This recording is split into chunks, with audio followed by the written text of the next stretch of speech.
नमस्कार। आज मैं बात करने जा रही हूँ पंचकोश पर। पंचकोश क्या है?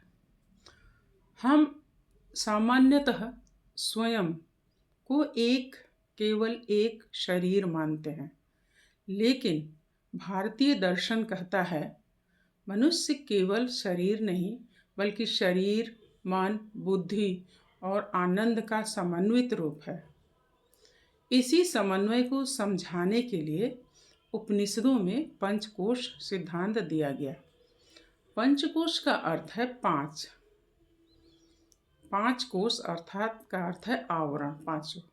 ये पांच कोश आत्मा को ढकने वाली परतों की तरह है।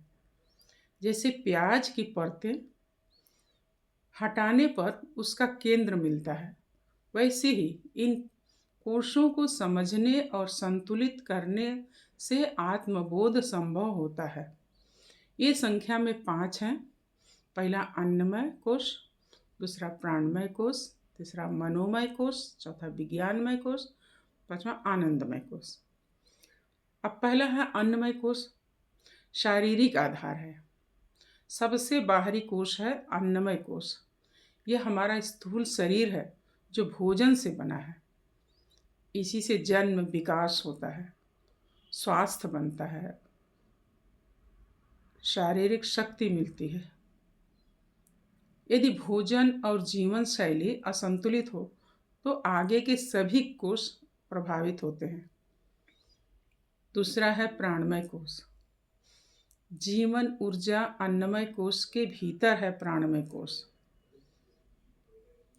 यह जीवन ऊर्जा का केंद्र है।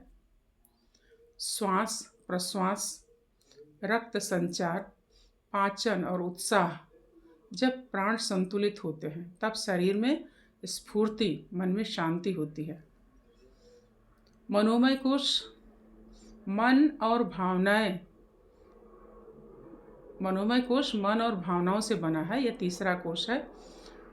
मनोमय कोश यही वह स्तर है जहाँ विचार जन्म लेते हैं, भावनाएं उत्पन्न होती हैं, सुख दुख अनुभव होता है। आज के समय की सारी समस्याएं मनोमय कोश के असंतुलन से उत्पन्न हो रही हैं, जैसे तनाव, चिंता, क्रोध, अवसाद। चौथा है विज्ञानमय कोश। बुद्धि और विवेक मनोमय कोश के भीतर है। विज्ञानमय कोश यह हमारी बुद्धि और विवेक का केंद्र है। सही गलत का निर्णय, नैतिकता और आत्मानुशासन, दीर्घकालीन सोच। जब बुद्धि शुद्ध होती है तो मन स्वतः शांत होने लगता है। पांचवा है आनंदमय कोश। आंतरिक आनंद सबसे सूक्ष्म और गहन कोश है। आनंदमय कोश यह आत्मा के सबसे निकट है। यहाँ न भय है न तनाव है, केवल शांति और आनंद का अनुभव है।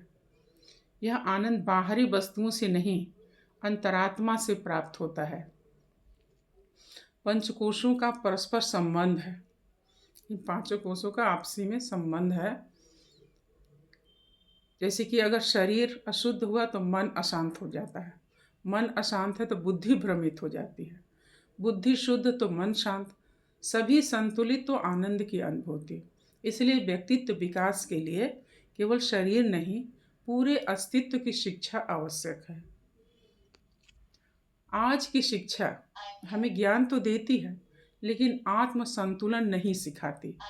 यदि शिक्षा पंचकोश आधारित हो, शरीर स्वस्थ होगा, मन शांत होगा, बुद्धि विवेकशील होगी, समाज संवेदनशील बनेगा।